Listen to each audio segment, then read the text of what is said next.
लोग पढ़ रहे थे कि शारीरिक पुष्टि के जो अंग थे उनके बारे में हमने तो पहले करवा दिए, शक्ति और गति। अब हमारे पास है लचक का।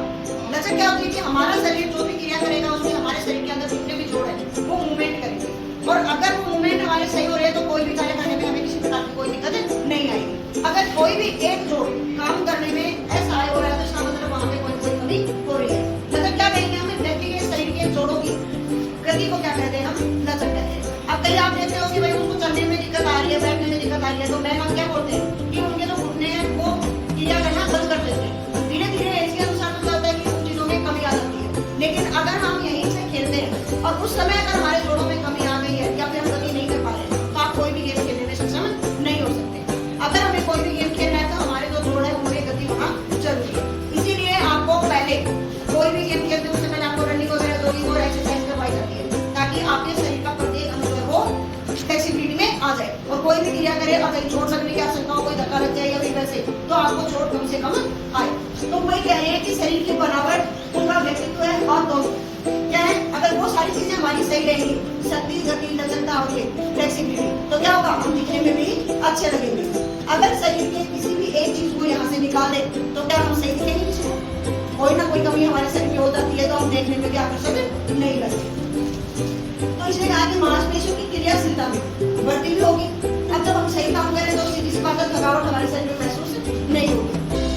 और तैराकी जैसा जो खेल होता है उसमें हमें सबसे ज्यादा लचकता की आवश्यकता पड़ेगी, क्योंकि शरीर में फ्लेक्सिबिलिटी होगी तो हम ज्यादा मूवमेंट कर पाएंगे।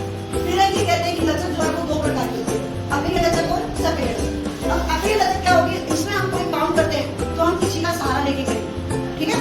जैसे हमें अगर सिकच निकालनी है तो हम किसी को अपने पैर पकड़ा लेंगे, फिर हम ऊपर नीचे होंगे, तो वो कौन सी होगी? हमारी अक्रिय लचक होगी। ये हमेशा जो सक्रिय लचक होती है उससे ज्यादा प्रभावित मानी जाती है, क्यों? सक्रिय लचक में तो कोई सहायता नहीं दे रहा, हम जितना कर पा रहे हैं हमारे लिए उतना ही बेस्ट माना जाता है, लेकिन उसको और बढ़ा सकते हैं किसके द्वारा?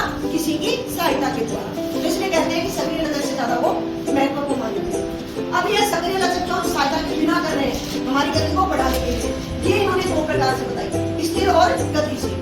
अब स्थिर लचक कैसे आ जाएगी? सक्रियता के अंदर के देखना, अब कोई भी गति कर रहे हो खड़े खड़े कर रहे हो, उसमें किसी की सहायता नहीं ले रहे, उसके लिए क्या बताया? ड्राइविंग है। अगर हमारे शरीर में मानो उन्होंने जवाब दे दिया तो क्या हम कर सकते हैं?